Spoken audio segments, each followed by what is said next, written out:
नमस्कार साथियों, उम्मीद है आपका अध्ययन बिल्कुल ठीक चल रहा होगा।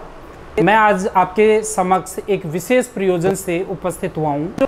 आज जो है वो आपका टेस्ट नंबर 14 अपन डिस्कस करेंगे, लेकिन इस टेस्ट नंबर 14 से पहले मैं आपको कुछ विशेष बातें आपके हित में बताऊंगा। मैं आरजे आपका हमारे चैनल में वेलकम करता हूं, स्वागत करता हूं। साथियों, 13 पेपर हमने सफलतापूर्वक आरजे टेस्ट सीरीज़ के कंप्लीट कर लिए हैं। हमने टारगेट रखा था कि लगभग 3000 अभ्यर्थियों को हम जोड़ सकते हैं और इतना टारगेट हमने एक टारगेट पॉइंट रखा था। उस टारगेट से बहुत आगे आप लोगों का जो प्यार और सम्मान मिला, जो हमारी टेस्ट सीरीज इतनी लोकप्रिय हो रही है, राजस्थान में सबसे महत्वपूर्ण जो संस्थान हैं उनमें हमारी गिनती होने लगी है। अपना जो एप्लीकेशन है पिछले 7 दिन से गूगल प्ले स्टोर पे 1 नंबर पे चल रहा है। ये आपका प्रेम, सम्मान और जो आपके हमारे प्रति जो डेडिकेशन है आपका, उसका मैं नमन करता हूँ, आपको उसके लिए धन्यवाद देता हूँ। साथियों, आज का जो वीडियो है बहुत इम्पोर्टेंट होने वाला है। आपके जो आरपीएससी असिस्टेंट प्रोफेसर पेपर 3 का जो पॉलिटी का पार्ट है, आज उसी पे ये सारा टेस्ट है। और पॉलिटी में आपको एक चीज़ मैं आपको स्पष्ट रूप से बता दूं, यदि आप चाहे साइंस स्ट्रीम से हैं, चाहे आर्ट्स से हैं, चाहे कोई सा भी आपका ऑप्शनल सब्जेक्ट है, यदि आपके पॉलिटी में एक भी नंबर कटता है तो आप हजारों से नीचे जाएंगे। उसकी वजह मैं आपको बताता हूँ कि एक सामान्य सा विद्यार्थी जिसने कभी पॉलिटी नहीं पढ़ी, वो भी यदि 5 दिन, ओनली 5 डेज पूरे डेडिकेशन के साथ यदि पॉलिटी को जो अपने आरपीएससी असिस्टेंट प्रोफेसर पेपर 3 के सिलेबस में जो डाल रखी है, उसको केवल 5 दिन पढ़ लेगा तो उसको रट के रख देगा। और इतने से छोटे से सिलेबस में यदि आप एक नंबर, आधा नंबर भी यदि कटवाते हैं, कटता है आपका, तो आप हजारों से नीचे जाएंगे।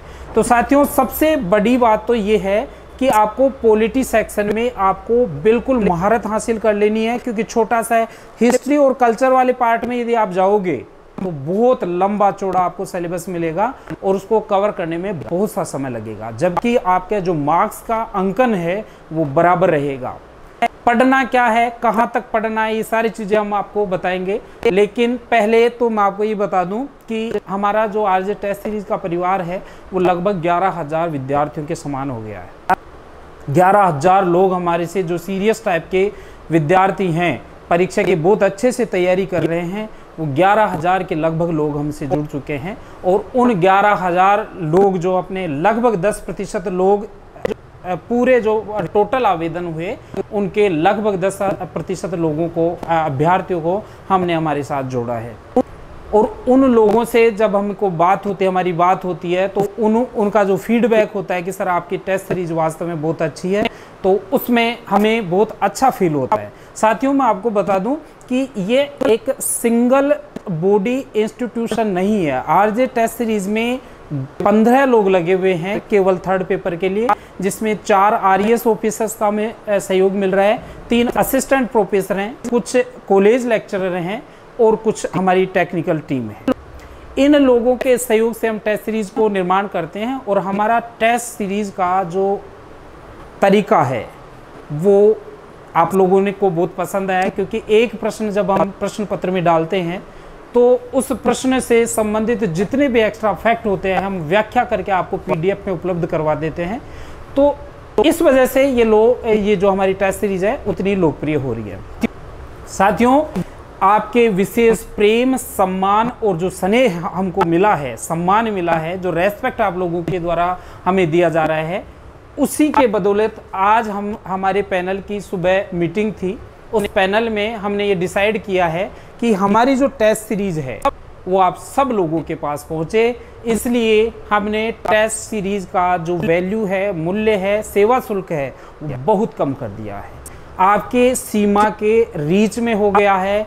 अब भी मैं आपको बता दूं, यदि अमेजन से आप या किंडल से आप परचेज करेंगे तो आरजे टेस्ट सीरीज के जो 28 पेपर्स हैं वो आपको 1250 के लगभग मिलेंगे।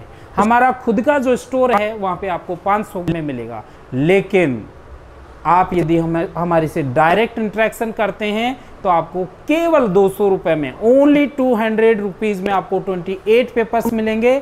उन 28 पेपर्स में आपको प्रत्येक पेपर में क्या मिलेगा वो मैं आपको बता देता हूँ। एक आपको मुख्य पेपर मिलेगा, उसके साथ उसके आंसर की मिलेगी PDF में, आप उसको डाउनलोड कर सकते हैं। तीसरी चीज़, आप उसका जो व्याख्या वाला पार्ट है वो आपको एक्स्ट्रा फैक्ट डाल के हम उपलब्ध करवाएंगे।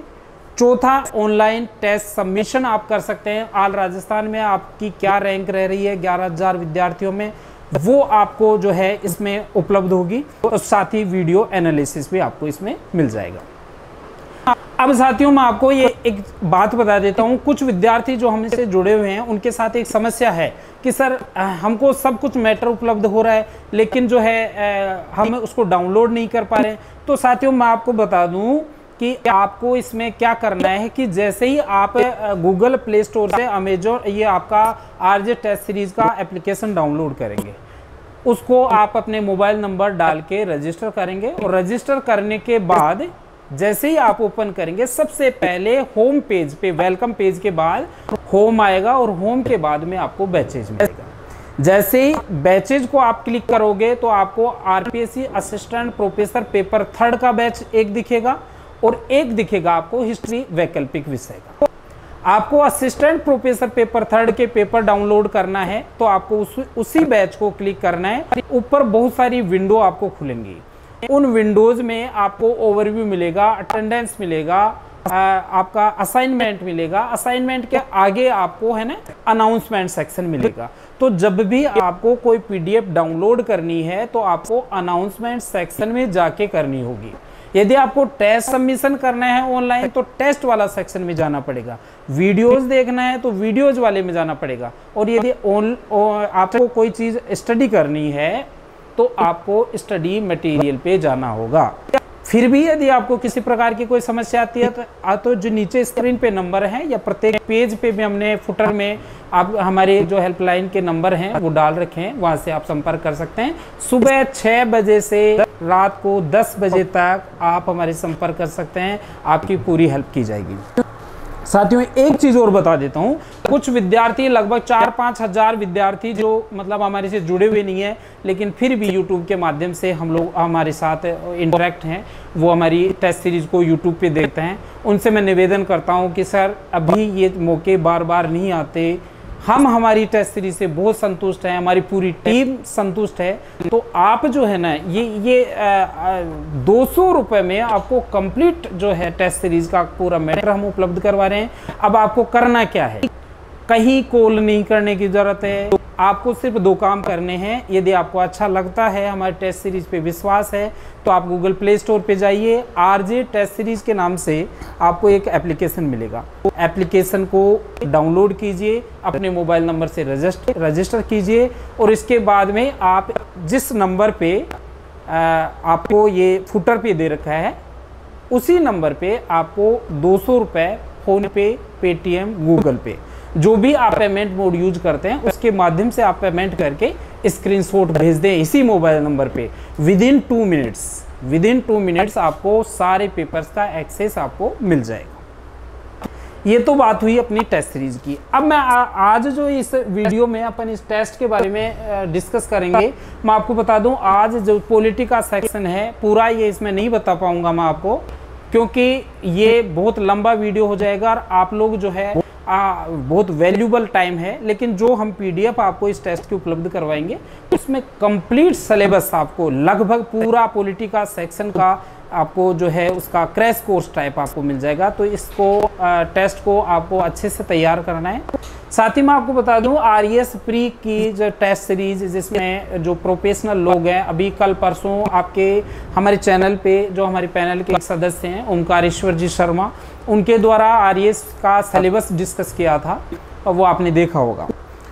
उन्हीं के सानिध्य में कुछ और RES ऑफिसर्स हैं, उनका सहयोग हमको मिल रहा है, क्योंकि हमारा जो इंस्टीट्यूशन है उस इंस्टीट्यूशन का एक ही टारगेट है कि जो सत्ताधारी इंस्टीट्यूट हैं, गरीब लोग जो ग्रामीण परिवेश के लोग हैं, अभ्यर्थी हैं, उनकी पहुंच में हम हमारा कंटेंट उपलब्ध करवा सकें। नॉमिनल फीस पे हम काम करते हैं, नो प्रॉफिट नो लॉस पे काम करते हैं। अभी मैंने आपको बताया लगभग 3-4 हज़ार कैंडिडेट्स के लगभग हम रीच बनाने का टारगेट लेके चले थे और आज लगभग 11,000 अभ्यर्थियों का परिवार है। इसी वजह से हमारा जो इंस्टीट्यूट का खर्चा है वो निकल चुका है और हम चाहते हैं कि राजस्थान के प्रत्येक अभ्यर्थी के पास हमारी टेस्ट सीरीज पहुंचे। इसलिए केवल 200 रुपये में हम आपको 28 पेपर उपलब्ध करवाएंगे। क्वालिटीपूर्ण पेपर हैं। ईश्वर कोई नहीं है, भगवान कोई नहीं है, गलतियां हो सकती हैं, लेकिन फिर भी जो हमारी टीम के द्वारा जो डेडिकेशन हो रहा है, रात भर के जग के जो आपके लिए कंटेंट तैयार कर रहे हैं वो काबिल तारीफ है। मैं उनको सैल्यूट करता हूँ। और साथियों, मैं आपसे एक निवेदन करूंगा कि अभी 1 महीने का समय आपके पास है। इस 1 महीने के अंदर आप में जितनी ऊर्जा आपके अंदर है उतनी ऊर्जा लगा दीजिए, क्योंकि आरपीएससी असिस्टेंट प्रोफेसर का जो वैकेंसी है वो आपको 8-9 साल में मिलेगी और जब नेक्स्ट वैकेंसी आएगी तब तक आप लगभग ओवरेज हो चुके होंगे। तो चांस नहीं लेना है, इसी बार आपको क्रैक करना है और निश्चित रूप से हम ईश्वर से प्रार्थना करेंगे कि आपकी जो है सिलेक्शन अंतिम रूप से चयन हो और हम आपके पास आके, हमारी पूरी टीम आपके पास आके आपका स्वागत करे, सम्मान करे, अभिनंदन करे और आपका मुंह मीठा करवाएं। ये हमारी कामना है। आरएस प्री 2021 का बैच हमें अभी हाल ही में शुरू करने में है। उसकी मीटिंग्स चल रही हैं और उसकी क्या स्ट्रेटेजी होगी वो आपको चैनल के माध्यम से पता चल जाएगी। पीडीएफ का मैंने आपको बता दिया कि आप हमारे चैनल पे किस प्रकार जो है ना पीडीएफ इन पेपर्स की आपको मिलेगी। और प्राइस मैंने आपको बता दी कि बहुत ज़्यादा इसके जो है नीचे हमारी प्राइस जो है वो टेस्ट सीरीज़ की 200 रुपये में आपको सारी उपलब्ध करवा दी। अब आज का जो है वो टेस्ट की बात हम करते हैं, शुरू करते हैं। देखिए, पहला प्रश्न जो है, राज्य कार्यपालिका में क्या शामिल है। अब आज वाले प्रश्न में एक एक प्रश्न में आपको 100 प्रश्नों का दम लगेगा साथियों। इसमें बहुत सारे कॉन्सेप्ट हमने शामिल किए हैं। यहाँ पे ये जो प्रश्न है उसका आंसर मैंने मार्क कर दिया है पहले, ताकि आपको ज़्यादा टाइम नहीं लगे। राज्य की कार्यपालिका में आपके राज्यपाल, मुख्यमंत्री, मंत्रिपरिषद और महाधिवक्ता ये सारे इसमें शामिल होते हैं। देखिए, अब इसमें जो आपकी कार्यपालिका से संबंधित कुछ फैक्ट यहाँ पे एक्स्ट्रा डालने की कोशिश की है। कंप्लीट मैं इसमें नहीं बताऊंगा आपको क्योंकि आपका टाइम खराब होगा, लेकिन आपको एक पढ़ने का जो एक पैटर्न डेवलप करना है, इस 1 महीने में आपको जितना आउटपुट देना है उसका मैं बता रहा हूँ। यहाँ पे आपको देखिए, एक तो ये अनुच्छेद आपको थोड़ा ध्यान रखना है। जहाँ भी आपको राज्यपाल पढ़ना है, ये संविधान का 7वां संशोधन आपको ध्यान रखना है, क्योंकि देखो अनुच्छेद 153 में होता क्या है कि प्रत्येक राज्य में एक राज्यपाल होता है, ऐसा उसमें उल्लेख है। लेकिन 7वां संविधान संशोधन 1956 में यह प्रावधान किया गया था कि एक ही व्यक्ति एक से अधिक राज्यों का राज्यपाल हो सकता है। साथियों, आपको यह भी ध्यान रखना है कि राज्य का जो राज्यपाल है उसका वेतन राज्य की संचित निधि से दिया जाता है। लेकिन यदि एक व्यक्ति 2 राज्यों का राज्यपाल होता है तब स्थिति अलग होती है। वहां फिर राष्ट्रपति महोदय ये डिसाइड करते हैं कि एक ही व्यक्ति 2 राज्यों की का राज्यपाल है, तो उस स्थिति में प्रत्येक व्यक्ति, प्रत्येक राज्य उसमें कितना अंशदान करेगा। आपको साथियों ये भी ध्यान रखना है, यहाँ पे राज्यपाल यदि आपने पढ़ रखा है तो राज्यपाल के साथ आपको ये भी ध्यान रखना है कि राज्यपाल का वेतन कितना है, क्योंकि बाहर तो जाके आपने कुछ नहीं करना है। अभी राज्यपाल का वेतन यदि आप पढ़ोगे तो राज्यपाल के साथ आपको राष्ट्रपति का भी पढ़ लेना है। देखिए, राष्ट्रपति का 5 लाख वेतन होता है, राज्यपाल का आपका ये उपराष्ट्रपति का 4 लाख होता है, राज्यपाल का 3.5 लाख होता है, प्रधानमंत्री का 2 लाख होता है। तो ये भी आपको उसमें ध्यान रखना है। लेकिन न तो प्रधानमंत्री पढ़ना है ना राष्ट्रपति पढ़ना है, अपने को राज्यपाल पे एक भी पॉइंट अपने को बाहर से आउट ऑफ सिलेबस नहीं पढ़ना है। लेकिन एक बिंब ऐसा बनना चाहिए कि प्रश्न किसी भी प्रकार से पूछे आपको उसका उत्तर देना आना चाहिए। अगला फैक्ट जो है वो आपको ये भी ध्यान रखना है कि भाग 6 में इसका उल्लेख है राज्यपाल के बारे में। इसके बाद में देखिए विश्वविद्यालयों का कुलाधिपति होता है। अब बाद में कई ऐसे जो आयोग बने, उन्होंने ये कहा कि राज्यपाल को महाविद्यालयों का, विश्वविद्यालयों का कुलाधिपति नहीं होना चाहिए। वो आगे अपन डिस्कस करेंगे, यहाँ पे इस मामले को नहीं छेड़ेंगे। अब इसके एक नियुक्ति का है कि राष्ट्रपति, ये राज्यपाल की नियुक्ति कैसे होती है। तो राज्यपाल की नियुक्ति की क्या प्रक्रिया है, केंद्रीय मंत्रिपरिषद सजेस्ट करती है राष्ट्रपति को, आमतौर पे प्रधानमंत्री बताते हैं, और वहां पे उसी प्रक्रिया के द्वारा राज्यपाल की नियुक्ति होती है। तो यहाँ पे एक चीज और ध्यान रखना है कि राजस्थान में एक जो है ये 3.5 लाख है भाई इसका राज्यपाल का वेतन। राजस्थान में सबसे लंबा कार्यकाल किस राज्यपाल का रहा, तो वो गुरुमुख निहाल सिंह है। तो इस प्रकार एक चीज को दूसरे से लिंक करके आप पढ़ोगे तो आपको कंफ्यूजन क्रिएट नहीं होगा। पिछली बार जब आरपीएससी असिस्टेंट प्रोफेसर पेपर 3 इसका इंटरव्यू चल रहा था, इंटरव्यू बोर्ड का एक फेवरेट क्वेश्चन था कि राजस्थान के प्रथम 4 राज्यपालों का नाम बताइए।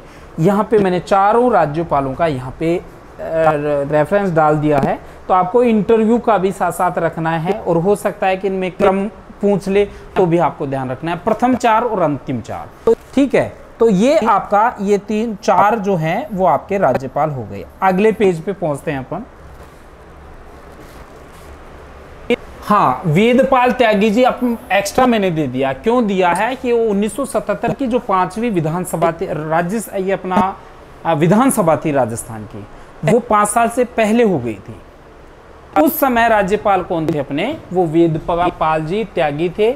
जनता सरकार के द्वारा इनकी नियुक्ति हुई थी। उस समय राजस्थान में जो है कांग्रेस की सरकार थी, और 5 साल पहले इनको ये वेदपाल त्यागी जी ने उसको कांग्रेस सरकार को बर्खास्त किया था, इसलिए मैंने ये दे दिया। आगे जो अभी लेटेस्ट जो 4 हैं वो भी मैंने आपको बता दिया। कलराज मिश्र वर्तमान में अपने राजस्थान के जो है ना राज्यपाल हैं वर्तमान में, और 9 सितंबर 2019 से वर्तमान तक ये पदासीन है। इसके बाद में ये कल्याण सिंह उसके पहले थे, राम नाईक, इनका कुछ नहीं करना है, सिर्फ अंतिम 4 का और प्रथम 4 का आपको ध्यान रखना है। दूसरा प्रश्न पे पहुंचते हैं।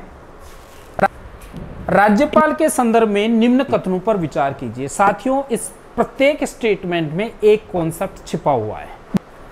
देखिए, सरकारिया आयोग की सिफारिश के अनुसार राज्यपाल की नियुक्ति करते समय संबंधित राज्य के सलाह मशविरा किया जाना चाहिए। तो स्टेटमेंट सही है या गलत है? यहाँ पे ऊपर पूछा है कि निम्न कथनों पर विचार कीजिए और अपना सही गलत आगे अपने को बताना है। तो सरकारिया आयोग ने केंद्र राज्य संबंधों के विषय में जो रिपोर्ट दी थी, उसमें इस बात को माना था कि केंद्र सरकार को जो है वो ये मानना चाहिए कि राज्यपाल की नियुक्ति करें, तो जिस राज्य में राज्यपाल की नियुक्ति हो रही है वहां पे आपको संबंधित राज्य के मुख्यमंत्री से उसके सलाह मशविरा किया जाना चाहिए। ये केवल सिफारिश थी, इसको लागू नहीं किया गया। इसी वजह से अभी जहां जहां राज्यपाल और ये जो राष्ट्रपति शासन राज्य में लगता है तो वहां कंट्रोवर्सी डेवलप होती है, उसको आगे अपन देखेंगे। यहाँ आगे देखिए, 1981 में जम्मू कश्मीर के राज्यपाल जगमोहन जी की नियुक्ति के समय मुख्यमंत्री फारूक अब्दुल्ला से सलाह नहीं ली गई थी। बिल्कुल सही बात है कि ये पहला ही मैटर था। 1981 में जब जम्मू कश्मीर में जगमोहन जी को राज्यपाल बनाया गया था, उस समय फारूक अब्दुल्ला जी आपके यहाँ के मुख्यमंत्री थे जम्मू कश्मीर के, और उनकी बिना मनसा जाने, बिना इच्छा जाने, बिना इनके नोटिस में ही ये जो आपके जगमोहन जी को वहाँ पे नियुक्ति किया गया था, जिसकी वजह से ये फारूक अब्दुल्ला सरकार ने मंत्रिमंडल ने इस्तीफा दे दिया था और बहुत ज़्यादा कंट्रोवर्सी डेवलप हो गई थी। आगे देखिए तीसरा, सरकारिया आयोग की सिफारिश के अनुसार राजस्थान राज्यपाल की नियुक्ति करते समय उसे गृह राज्य में नियुक्ति ना किया जाए। ये भी बिल्कुल सही है। सरकारिया आयोग ने कहा था कि किसी भी व्यक्ति को उसके गृह राज्य में राज्यपाल के पद पर पदासीन नहीं किया जाना चाहिए, क्योंकि उससे कुछ राजनीतिक आक्षेप लगने की संभावना रहती है। लेकिन आपको बता दूं, सरकारिया आयोग ने ये जो सिफारिश की थी वो भी केंद्र सरकार ने नहीं मानी थी। लेकिन ऐसे कई उदाहरण आपके सामने हैं। जो चौथा स्टेटमेंट मैं आपको बताने जा रहा हूं, ये देखिए, ये एस.सी. मुखर्जी हैं पश्चिमी बंगाल में, डॉक्टर कर्ण सिंह है जम्मू कश्मीर में, सरदार उज्जवल सिंह जी हैं ये पंजाब राज्य में, तो उनको गृह राज्य में नियुक्त किया गया था। तो यहाँ पे आपको एक कॉन्सेप्ट ध्यान रखना है, क्या ध्यान रखना है कि यदि कोई प्रश्न ऐसे पूछे क्या कोई व्यक्ति गृह राज्य में नियुक्त किया जा सकता है, आमतौर पे अपन यही मानते हैं कि नहीं ये तो ऐसा तो नहीं होना चाहिए, ये एक गलत परंपरा है, लेकिन ऐसा हुआ है। ये एग्जाम्पल्स ये शो कर रहे हैं कि ये कोई नियम नहीं है, न कोई ये आमतौर पे परंपरा है जिसका अक्सर पालन किया जाता है, लेकिन अक्सरशः पालन नहीं किया जाता। ये जो राज्यपाल हैं आपके एस.सी. मुखर्जी पश्चिमी बंगाल के थे और उनको पश्चिमी बंगाल का मुख्यमंत्री बनाया गया। आपके कर्ण सिंह जी थे जम्मू कश्मीर के थे और वहीं पे राज्यपाल नियुक्त किया गया। इधर आपके जो सरदार उज्जवल सिंह जी हैं पंजाब राज्य के थे, पंजाब में इनको मुख्यमंत्री बनाया गया। तो ये सारी चीजें ये शो करती हैं कि ये जो सरकारी आयोग की सिफारिशें थी वो वास्तव में नहीं मानी गई। तो यहाँ पे आपको सही कौन से कथन सत्य हैं ये आपको बताना है। तो देखिए यहाँ पे सारे के सारे कथन सही हैं, टोटल चारों के चारों, तो ऑप्शन नंबर 4 आपका सही आंसर हो जाएगा। तो आपके पढ़ने का अप्रोच इस तरीके से होनी चाहिए कि आपके दिमाग में कॉन्सेप्ट बनना चाहिए कि ये जो है प्रश्न का क्या मंतव्य है, क्या पूछना चाह रहा है, इसमें क्या कॉन्सेप्ट छिपा हुआ है। एक बार कॉन्सेप्ट आपने समझ लिया, आपको ऐसे लगेगा कि पॉलिटी में क्या कॉन्सेप्ट होगा। पॉलिटी में कॉन्सेप्ट है, प्रत्येक चीज को रटा नहीं जा सकता। अगला प्रश्न देखते हैं, अनुच्छेद 333 जिसे कुछ लोगों को 3 निम्न में से कौन से अनुच्छेद में राज्य विधानमंडल द्वारा पारित विधेयक को राष्ट्रपति द्वारा पुनः विचार के लिए राज्यपाल द्वारा आरक्षित रखने की शक्ति निहित है। तो ये आपका आंसर तो यही हो जाएगा, अनुच्छेद 200। लेकिन अनुच्छेद 333 क्या कहता है, अनुच्छेद 174 क्या कहता है और अनुच्छेद 176 क्या है, तो ये भी आपको पता होना चाहिए। यदि आपको कॉन्सेप्ट क्लियर करना है, बिंब स्पष्ट करना है, आप चाहते हैं कि परीक्षा में जाएं तो शेर जैसे दहाड़ते हुए जाएं, मुंह लटका के नहीं जाएं, तो आपको ये चीज करनी ही होगी। देखिए अनुच्छेद 333 ये कहता है कि यदि किसी राज्य की विधानसभा में आंग्ल भारतीय समुदाय का उचित प्रतिनिधित्व ना हो तो संबंधित राज्य का राज्यपाल वहां पे एक एंग्लो इंडियन की नियुक्ति कर सकता है। ये 333 बताता है।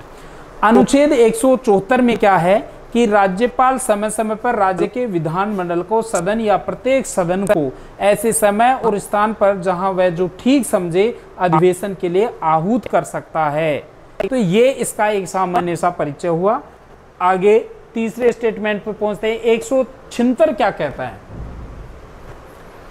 इसके अनुसार सदन या सदस्यों में अभिभाषण और उसके संदेश भेजने का राज्यपाल के अभिभाषण को बताया गया है। तो ये एक्स्ट्रा फैक्ट यहाँ पे डालने की कोशिश की। चौथे प्रश्न पे पहुंचते हैं, निम्न में से कौन से अनुच्छेद में राज्यपाल की स्वविवेक शक्तियां प्राप्त हैं। स्वविवेक शक्तियां क्या होती हैं? अनुच्छेद 163, अनुच्छेद 163 1 पैरा 1 और पैरा 2, इन दो में राज्यपाल की स्वविवेक शक्तियां हैं। ये स्वविवेक शक्तियां कहां कहां काम आती हैं? देखिए, जब राष्ट्रपति किसी राज्य में संवैधानिक तंत्र विफल हो जाता है उस समय राष्ट्रपति शासन लगता है।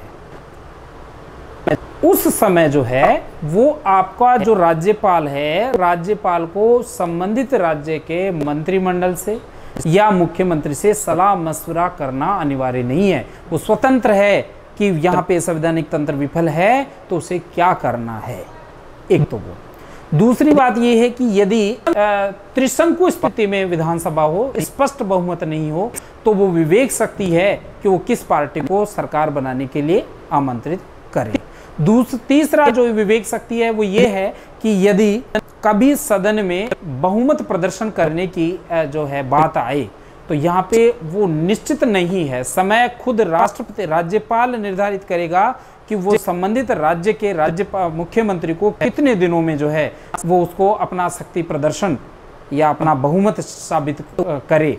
तो वो समय का निर्धारण भी इसका जो अपने राज्यपाल महोदय का स्वविवेक शक्ति है। तो अनुच्छेद मैंने आपको बताने की कोशिश की। अब यहाँ पे देखिए, अनुच्छेद 74 के अनुसार राष्ट्रपति को मंत्रिपरिषद की सलाह मानने हेतु बाध्य करता है। बिल्कुल सही कथन है।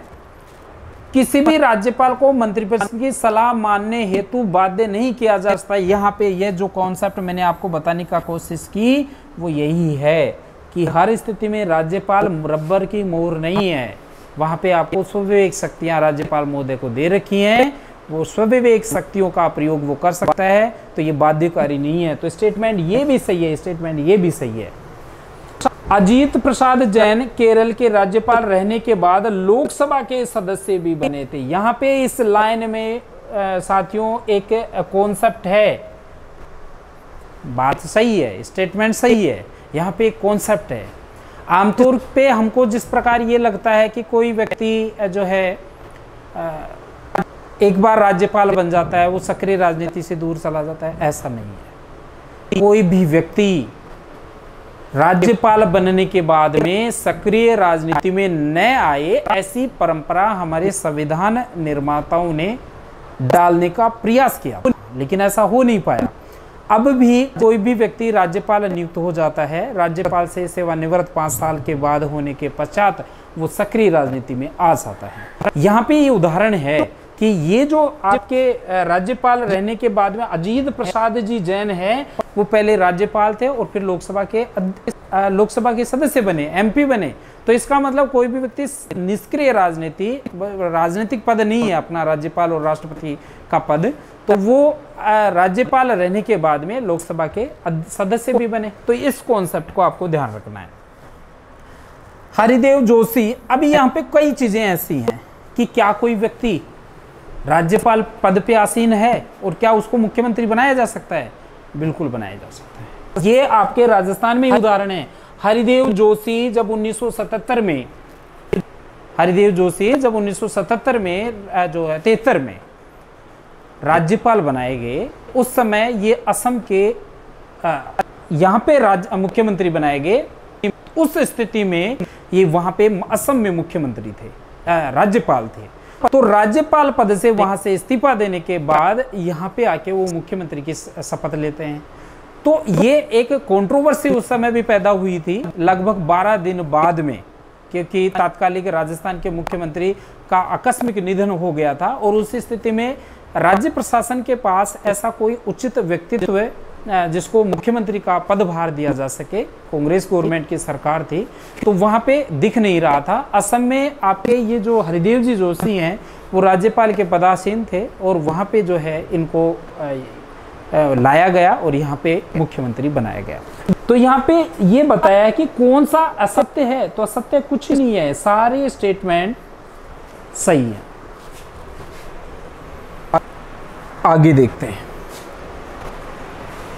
अनुच्छेद 74 में। अब यहाँ पे थोड़ा एक्स्ट्रा मैंने देने की कोशिश की है कि मंत्री कितने होते हैं। देखिए मंत्री यहाँ पे कैबिनेट मंत्री होंगे, राज्य मंत्री होंगे, उप मंत्री होंगे, लेकिन यहाँ पे एक संसदीय सचिव हैं, उनको भी मंत्रियों की श्रेणी में रखा जाता है, तो वो चतुर्थ क्रम पे आते हैं। छठा प्रश्न, राजस्थान के निम्नलिखित राज्यपालों में से कौन लोकसभा अध्यक्ष भी रहे? बलिराम भगत, ये आपका आंसर है। बलिराम भगत आपातकाल के दौरान 5 जनवरी 1976 से 25 मार्च 1977 तक 5वीं लोकसभा के अध्यक्ष रहे थे। मदनलाल खुराना कौन थे? मदनलाल खुराना राजस्थान के ऐसे राज्यपाल थे जिन्होंने त्यागपत्र दिया था। दरबारा सिंह के बारे में भी आपको ध्यान रखना है कि ये पद पर रहते हुए मृत्यु हुई और राजस्थान के 4 राज्यपाल ऐसे रहे हुए हैं जो पद पर मृत्यु हुई है। वो कौन कौन से हैं वो मैंने यहाँ पे जो है डाल दिया है। आपको जब इसकी PDF हमारे ऐप के माध्यम से मिलेगी तो ये सारी चीज़ें आपको उस पर एक्सप्लेन हो जाएंगी। तो प्रश्न को पढ़ने का तरीका आपका ये होना चाहिए कि एक प्रश्न से संबंधित सारे फैक्ट आपको उसी टाइम यदि दिमाग में क्लिक होते हैं तो आपको संदेह नहीं होगा, किसी प्रश्न में कंफ्यूजन नहीं होगा और एग्जाम हॉल में जाओगे तो उस समय आपका एक जुनून, अंदर से एक भावना ऐसी आएगी कि हाँ एक सीट मेरे लिए पक्की है। देखिए 4 जो पद पर रहते हुए जो हैं आपके राज्यपाल हैं वो उनकी मृत्यु कौन कौन से हुई? पहले तो आपके दरबारा सिंह जी हो गए, निर्मल चंद जैन हैं, SK सिंह हैं और एक महिला राज्यपाल जो अपनी प्रभा राव है उनकी मृत्यु भी पद पर रहते हुए हुई थी। ये आपकी अप्रोच होनी चाहिए। प्रतिभा पाटिल जो है प्रथम महिला राज्यपाल थी राजस्थान की, और इन्होंने त्याग पत्र दिया था। अब ये त्याग पत्र क्यों दिया था भाई, ये थोड़ा सा सोचने की बात है कि जब ये राज्यपाल थी राजस्थान की, 2007 की बात है, 25 जुलाई को जब राष्ट्रपति के चुनाव हुए, उस समय ये राजस्थान राज्य में राज्यपाल थी और वहां पे जब इनको प्रत्याशी बनाया गया, 3 लाख वोटों से आपके भैरू सिंह जी शेखावत को इन्होंने हराया था और राष्ट्रपति पद पे पदासीन हुई थी। तो त्यागपत्र क्यों दिया, राष्ट्रपति पद पे इनकी नियुक्ति हो गई थी, इसलिए इनको 2 संवैधानिक पदों पर एक ही व्यक्तित्व साथ नहीं रह सकता, इस वजह से इनको वहां पे जो है ले जाया गया था और राष्ट्रपति बनने की वजह से इनको जो है यहाँ पे त्यागपत्र देना पड़ा था। तो ये अप्रोच थी जो मैंने आपको बताने की कोशिश की। सारी पीडीएफ आपको उस पर मिल जाएगी, आपको नोट डाउन करने की आवश्यकता नहीं है। अनुच्छेद 356 के तहत राज्यों में राष्ट्रपति शासन की उद्घोषणा की न्यायिक समीक्षा की जा सकती है या नहीं की जा सकती है। तो यहाँ पे न्यायिक समीक्षा की जा सकती है, यहाँ भी एक कॉन्सेप्ट लेके इस प्रश्न को बनाया है कि कभी भी ऐसा नहीं हो सकता कि हर स्थिति में अनुच्छेद 356 के तहत यदि कोई भी राज्य में राष्ट्रपति शासन लगा दिया जाता है तो उस स्थिति में उस वाद को न्यायालय में ले जाया जा सकता है। ये प्रश्न क्यों शामिल किया है, देखिए अभी उत्तराखंड में एक प्रकरण चला था, आपने न्यूज में देखा होगा। उत्तराखंड में अनुच्छेद 356 के तहत राष्ट्रपति शासन लगाया गया और राष्ट्रपति के आदेश को उत्तराखंड राज्य के उच्च न्यायालय ने निरस्त कर दिया। बाद में सुप्रीम कोर्ट को इसमें हस्तक्षेप करना पड़ा और उत्तराखंड के जो हाई कोर्ट के आदेश था उसको निरस्त करके इनको आगे इस प्रक्रिया को एक अच्छी परंपरा बनाए रखने का प्रयास इसमें किया गया, इसलिए इस प्रश्न को यहाँ पे शामिल किया है। तो हमारा प्रत्येक प्रश्न जो होता है वो किसी न किसी कंटेम्परेरी इश्यू से रिलेट करके हम बनाते हैं। मैं आपको कुछ और प्रश्न बता देता हूँ, जैसे ये मेरी व्यक्तिगत राय नहीं है, हम जो 15 लोग हैं वो सब की ये साझा समझ से कुछ प्रश्न हमको ऐसे लगते हैं, हम दावा नहीं करते कि प्रश्न हमारी टेस्ट सीरीज में एक भी प्रश्न आए, लेकिन हमारी साझा समझ से कुछ प्रश्न ऐसे लगते हैं कि यदि हम में से कोई प्रश्न पत्र का निर्माता होता तो ये प्रश्न तो जरूर देता। कौन कौन से? एक प्रश्न है भामाशाह स्वास्थ्य बीमा योजना, निश्चित रूप से पूछेगा। एक आपका गेम्स से पूछेगा कि ओलंपिक वाला, जैसे ये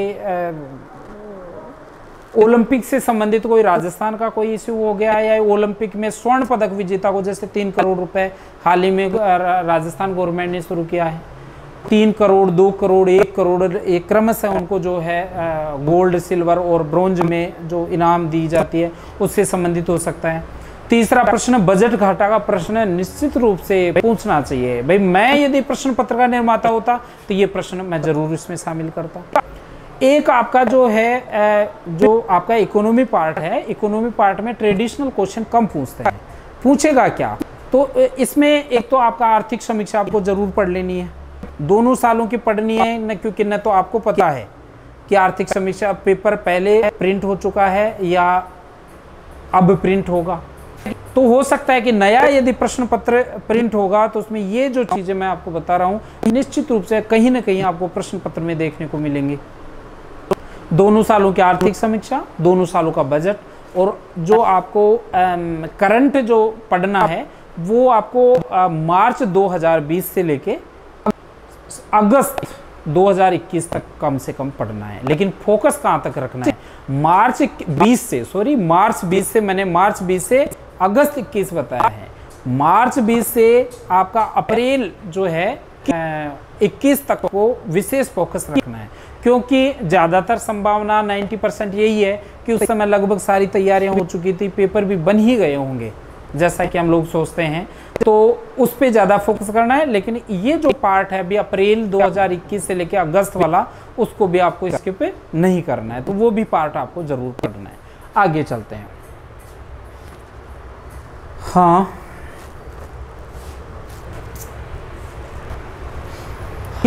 हाँ, केंद्र द्वारा देखिए केंद्र राज्य संबंध के बारे में ये कुछ छोड़ दिया क्या? हाँ, ये देखिए यहाँ पे 8वें प्रश्न की बात कर रहे हैं अपन।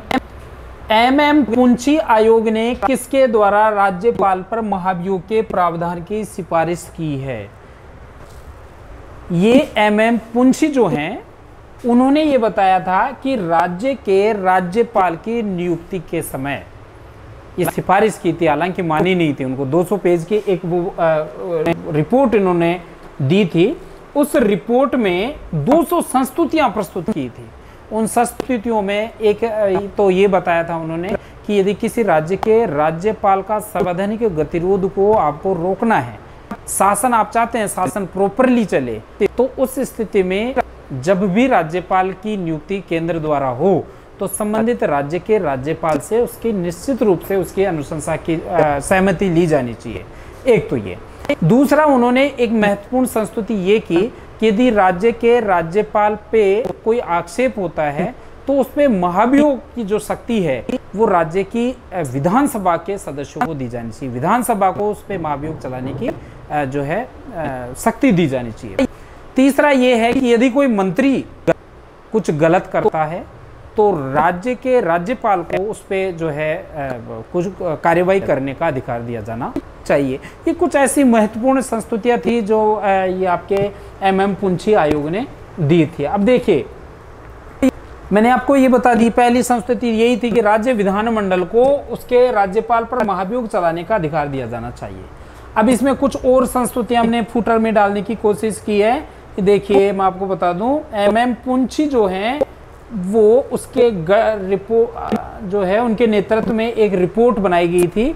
इन संस्तुतियों में अनुच्छेद 355 और 356 को संशोधित करने के और उसके केंद्र के संकट की स्थिति में किसी राज्य को कुछ समय के लिए अपने शासन के अंतर्गत ला सकता है। अब ये तो इतना इंपॉर्टेंट नहीं है, आगे देखो। पुंछी आयोग का गठन कब हुआ था? 2007, और केंद्र राज्य संबंधों के बारे में इसने बताया था। मदन मोहन पुंछी की अध्यक्षता में इसका निर्माण हुआ था।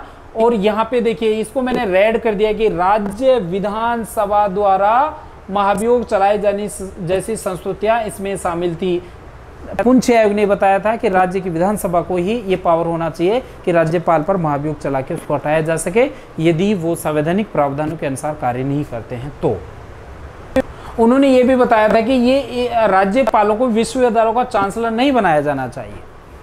ओके, इसके बाद में उन्होंने एक महत्वपूर्ण संस्तुति ये दी थी कि ये जो राज्यपाल का पद है वो गैर राजनीतिक पद है। राज्यपाल किसी पार्टी विशेष में संलग्न नहीं होता और राज्यपाल ऐसे ही व्यक्ति को बनाया जाना चाहिए जिसका पिछले 2 साल से किसी भी राजनीतिक पार्टी से उनका कोई लगाव नहीं रहा हो, सक्रिय राजनीति में वो सक्रिय नहीं हो पिछले 2 साल से, तो ऐसे व्यक्ति को राज्यपाल नियुक्त किया जाना चाहिए। चलिए, अगला 9वां प्रश्न है, राजस्थान के वर्तमान मुख्यमंत्री अशोक गहलोत का पदक्रम क्या है? अब ये तो आपका सीधा सा प्रश्न है कि व्यक्तिगत रूप से तो 13वां और वैसे जो है क्रम 25वां है, इसमें कुछ समझाने की बात है नहीं।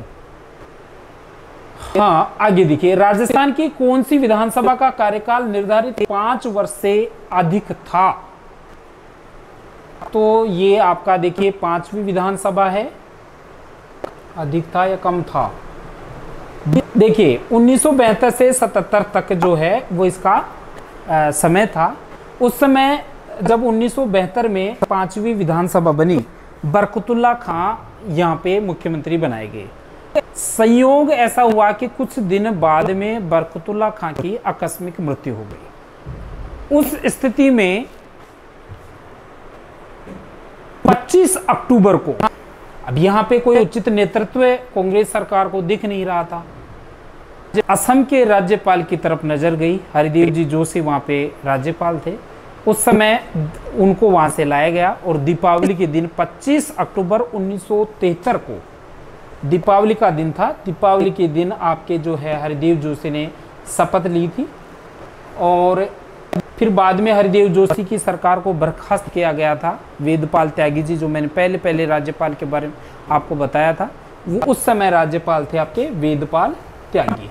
और यहाँ पे ये द्वितीय बार था जब राजस्थान के राज्यपाल को सेकंड बार यहाँ पे विधानसभा को भंग किया गया था, यहाँ पे राष्ट्रपति शासन लगाया गया था।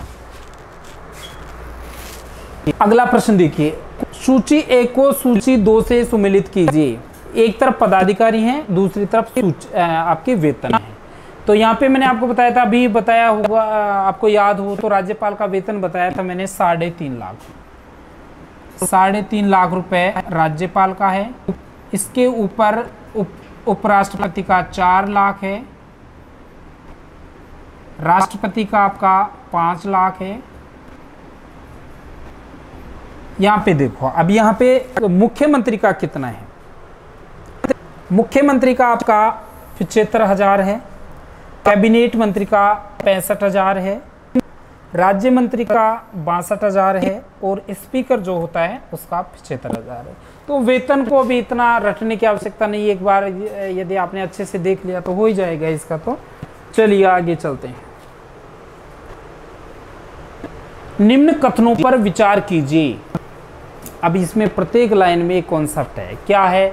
मंत्री मुख्यमंत्री के प्रसाद पर्यंत पद धारित करेंगे। बताइए आप, ये सही है या गलत है? मंत्री मुख्यमंत्री के प्रसाद पर्यंत कार्य करेंगे, सही या गलत? ये गलत है कथन, क्योंकि मुख्यमंत्री और जो मंत्री हैं उनकी नियुक्ति राज्यपाल करता है, तो राज्यपाल के प्रसाद पर्यंत वो काम करेंगे। यहां देखिए, राज्यपाल राष्ट्रपति के प्रसाद पर्यंत पद धारण करेंगे, ये बिल्कुल सही है। मंत्रिपरिषद सामूहिक रूप से विधानसभा के प्रति उत्तरदायी है, ये भी आपकी सही है। लेकिन मुख्यमंत्री की पदावधि विधानसभा का कार्यकाल की समवर्ती होती है, ये स्टेटमेंट गलत है। इसका मतलब तो ये हो गया कि एक बार मुख्यमंत्री बन गया तो वो निश्चित रूप से अपने 5 साल पूरा करेगा, चाहे इसको सदन में बहुमत प्राप्त है या नहीं है। आगे देखिए, निम्न में से असुमेलित का चयन कीजिए। मुख्यमंत्री बनने के बाद उप मुख्यमंत्री कौन बने? प्रत्येक एक स्टेटमेंट में आपको एक प्रश्न छिपा हुआ है। राजस्थान के कौन से ऐसे मुख्यमंत्री थे जो पहले मुख्यमंत्री बने और फिर उप मुख्यमंत्री बने? तो वो आपके टीकाराम पालीवाल हैं। मुख्यमंत्री बनने के बाद उप मुख्यमंत्री बनने वाले मुख्यमंत्री कौन थे? टीकाराम पालीवाल, सही है। कार्यकाल के दौरान निधन होने वाले, यानी वो वैसे कौन से राष्ट्रपति थे, जो है मुख्यमंत्री थे जो अपने कार्यकाल के दौरान ही उनकी मृत्यु हो गई? तो अभी आपने बताया था हरिदेव जोशी को मुख्यमंत्री असम से लाके बनाया गया था, उस समय आपके हरिदेव जी जोशी, ये जो आपके हैं बरकतुल्ला खां, उनकी मृत्यु हुई थी। सर्वाधिक समय तक शासन करने वाले भैरव सिंह जी शेखावत थे क्या? भैरव सिंह जी शेखावत नहीं थे, मोहनलाल सुखाड़िया थे। तो ये स्टेटमेंट आपका गलत हो जाएगा। न्यूनतम समय तक शासन करने वाले हीरालाल देवपुरा थे, बिल्कुल सही है। तो ये स्टेटमेंट आपका गलत हो जाएगा। यहाँ पे मोहनलाल सुखाड़िया का जो यहाँ पे सबसे लंबा कार्यकाल रहा था, इसलिए मोहनलाल सुखाड़िया से संबंधित कुछ फैक्ट यहाँ पे देने की कोशिश की है। झालावाड़ में जैन परिवार से इनका संबंध था और 17 साल तक इन्होंने राजस्थान पे मुख्यमंत्री का पद संभाला। इसके बाद में देखिए, मैंने सारे मुख्यमंत्रियों का यहाँ पे डिटेल डाल दी है। सारे मुख्यमंत्री आपको नहीं पढ़ने हैं, सिर्फ इंपॉर्टेंट जो पहले 4, अंतिम 4।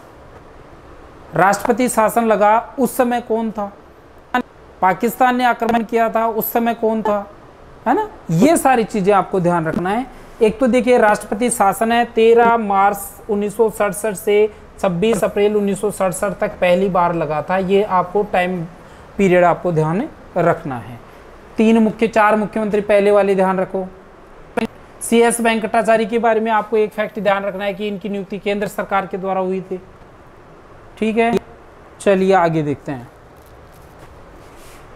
ये आपके ये दूसरा बार जो राष्ट्रपति शासन लगा था वो ये टाइम पीरियड है आपका। इसके बाद में राष्ट्रपति शासन ये आपको थोड़ा ध्यान रखना है। भैरव सिंह शेखावत, रिक्त राष्ट्रपति, ये सारा आप इसमें देख लेना, आपको PDF मिल जाएगी। अशोक जी गहलोत हैं, वो 2018 से वर्तमान तक विराजित हैं। संविधान के अनुच्छेद 164(1) के अनुसार राजस्थान का मुख्यमंत्री होता है। देखिए, पिछली बार जो आपका RPSC असिस्टेंट प्रोफेसर पेपर 3 का पेपर हुआ था, उसमें ऐसे कैसे ये पेपर पूछा गया था, ये प्रश्न पूछा गया था। तो ये नियुक्त होता है। अनुच्छेद 164 में स्पष्ट रूप से ये उल्लेख है कि राज्यपाल मुख्यमंत्री की नियुक्ति करेगा। तथा उसके परामर्श पर अन्य मंत्रियों को नियुक्त होगा। तो राज्यपाल ये जो मुख्यमंत्री होता है वो नियुक्त होता है, अपॉइंट होता है, ये आपको ध्यान रखना है। मंत्रिमंडल कैबिनेट शब्द का उल्लेख संविधान के किस अनुच्छेद में किया है? तो ये आपका केवल एक जगह मंत्रिमंडल का जो है उल्लेख है, अनुच्छेद 352 में। देखिए यहाँ पे अनुच्छेद 352 को पढ़ने के साथ साथ आपको ये एक्स्ट्रा फैक्ट हमने देने का कोशिश की है ताकि आपको ये एक बिंब आपके दिमाग में बन सके और आपको इसमें कोई संदेह नहीं हो किसी भी प्रकार का। यहाँ पे एक तो ये देखिए 44वां संविधान संशोधन को आपको ध्यान रखना है जो 1978 में हुआ था। 1942 में काफी कुछ ऐसे संशोधन किए गए थे गवर्नमेंट के द्वारा जो सामान्य जनता को पसंद नहीं थे।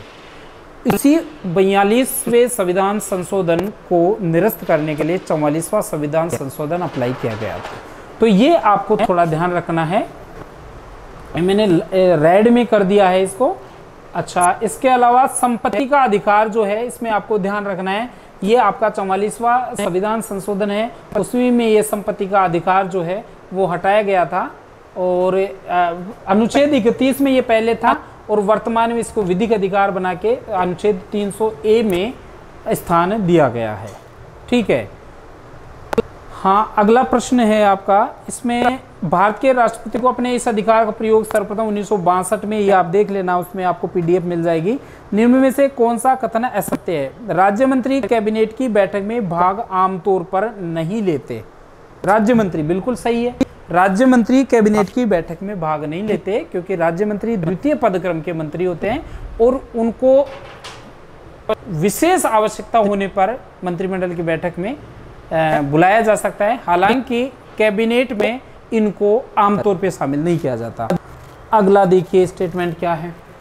न्यायालय मंत्रियों द्वारा राज्यपाल को दी गई सलाह की समीक्षा नहीं कर सकता, ये भी सही है।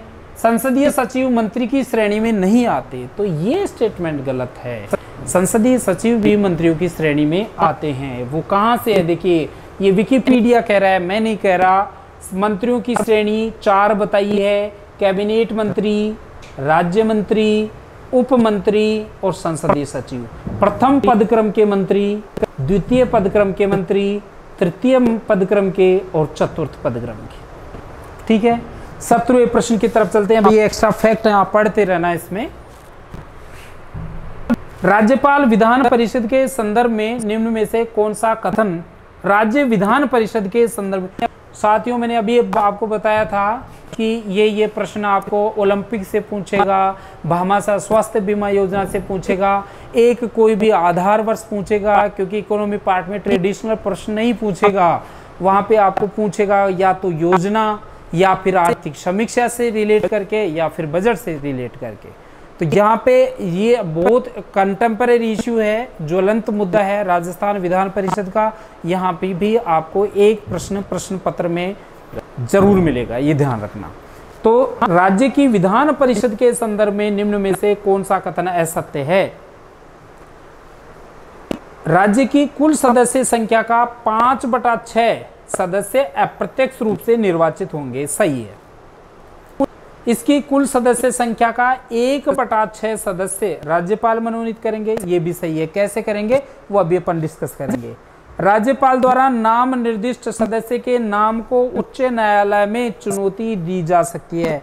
इसका मतलब ये है कि यदि राज्यपाल किसी भी व्यक्ति को जो कला साहित्य विज्ञान में ख्यात प्राप्त हो, अच्छा विद्वान व्यक्ति हो राज्यपाल की नज़र में, तो यदि उसको राज्यपाल राज्य विधानसभा में नियुक्त कर दे तो उसको न्यायालय में प्रसंगगत किया जा सकता है, चुनौती दी जा सकती है। ये स्टेटमेंट ऐसा कर रहा है, जबकि ये गलत है।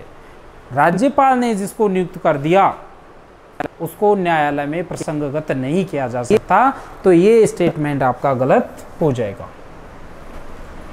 अगला देखो, राज्यपाल द्वारा नामित व्यक्ति को कला विज्ञान साहित्य सहकारी आंदोलन या समाज सेवा का विशेष अनुभव लेना अनिवार्य है, तो ये सही है। एक परंपरा है, संविधान में भी उल्लेख है इस चीज का, और इनसे परे जाकर आमतौर पे राज्यपाल इनकी नियुक्ति नहीं करता। अब विधान परिषद में क्या क्या प्रश्न हो सकते हैं, जिसमें भी एक सबसे इंपॉर्टेंट है, इसका गठन कैसे होता है, इसका निर्वाचन कैसे होता है, वो यहां पे मैं आपको अभी एक्सप्लेन कर देता हूं। विधान परिषद कुछ भारतीय राज्यों में, देखिए यहां पे मैंने फैक्ट जो है इस पे आपको, मुझे पता है आप लोग कमेंट करेंगे और कमेंट कीजिए, लेकिन पहले आप देखिए इसको मैंने कहां से उठाया है, ये विकिपीडिया से उठाया है, मैंने साइट्स को देखा है। अभी इसमें क्या सत्यता है आप खुद विद्वान हैं, देखिए, लेकिन ये जो स्टेटमेंट है उसको आप एक बार देखो। विधान परिषद कुछ भारतीय राज्यों में लोकतंत्र की ऊपरी प्रतिनिधि सभा है, इसके सदस्य अप्रत्यक्ष चुनाव के द्वारा चुने जाते हैं, मतलब सीधे चुनाव इनके नहीं होते। कुछ सदस्य राज्यपाल द्वारा मनोनीत होते हैं।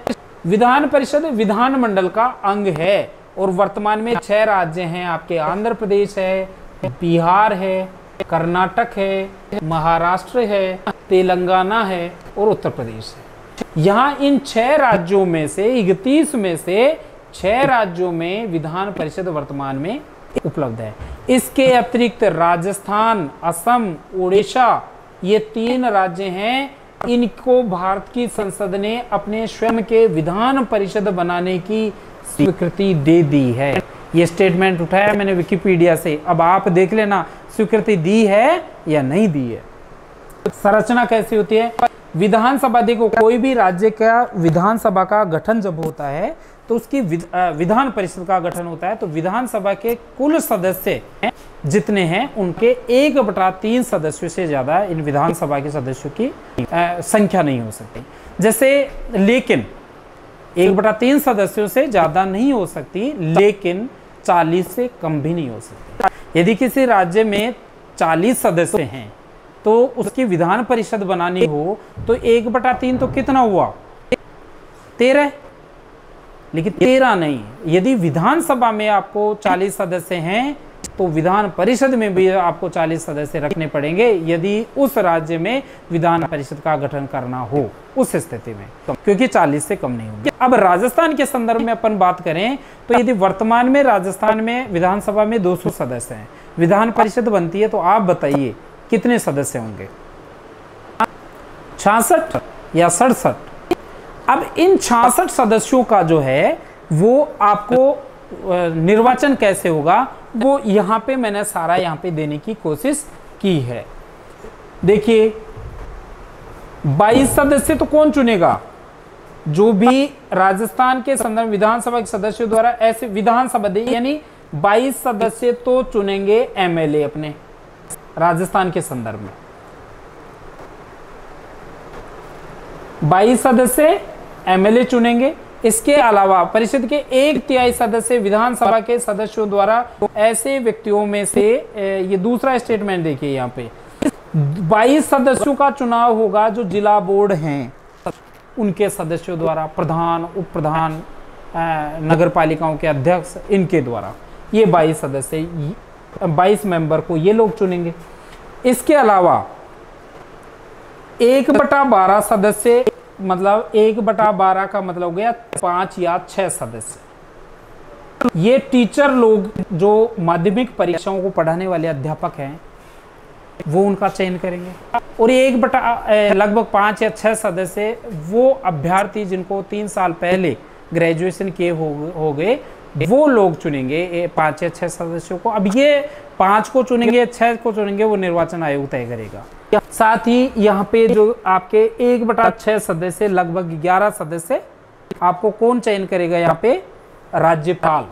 राज्यपाल जो कला, साहित्य, विज्ञान और सहकारिता में जो ख्यात प्राप्त व्यक्तित्व हैं उनका चयन करेगा राज्यपाल। तो इस प्रकार राजस्थान की विधानसभा में 66 सदस्य होने चाहिए। तो ये सारी डिटेल मैंने आपको देने की कोशिश की। हाँ, अब ये थोड़ा सा मैं इसको वीडियो को आपको समअप करने की कोशिश करूंगा। 100 क्वेश्चन हैं, उनका सारा एक इसी प्रकार का एक पैटर्न बना के हमने इसमें PDF तैयार की है, जो आपको आपके जो है YouTube चैनल, सॉरी आपका जो RJ टेस्ट सीरीज का ऑफिशियल एप्लीकेशन है उस पर आपको मिल जाएगी। आपको यदि किसी प्रकार की कोई समस्या है तो आप हमारी हेल्पलाइन पे जरूर बात करें। ये नहीं सोचें कि हमने पेमेंट कर दिया, हमारी हेल्प नहीं हो रही है, ये हमारे लिए असफलता की बात होगी, तो आप निश्चित रूप से बेहिचक होकर हमसे बात कर सकते हैं। साथियों, इसमें ये बता देता हूँ कि देखो, आज भी यदि आप अमेजोन प्ले स्टोर से परचेज करेंगे हमारी टेस्ट सीरीज को, आपको 1250 में ही मिलेगी, जिसमें वही 28 पेपर हैं। हमारे जो स्टोर है उस पर आपको 500 रुपये में मिलेगी, लेकिन यदि आप डायरेक्ट करते हो 400 भी नहीं, आपको 200 रुपये में कंप्लीट टेस्ट सीरीज आपको उपलब्ध हो जाएगी। तो देख क्या रहे हो, नंबर घुमाओ, नीचे डिस्क्रिप्शन में आपको हमारे ऐप का लिंक मिलेगा, उसको डाउनलोड करो, पेमेंट करो और टेस्ट सीरीज का आनंद लो। 1 महीने का समय जो है उसमें जितना कुछ आप कर सकते हो, जितना दम है साथियों आप में, उतना दम लगा दीजिए। ये समय दोबारा नहीं आएगा। हमारे लायक यदि कोई भी आपको सहायता की कोई अपेक्षा हो तो निश्चित रूप से आप हमें बता सकते हैं। आज के लिए बस इतना ही। Thank you very much.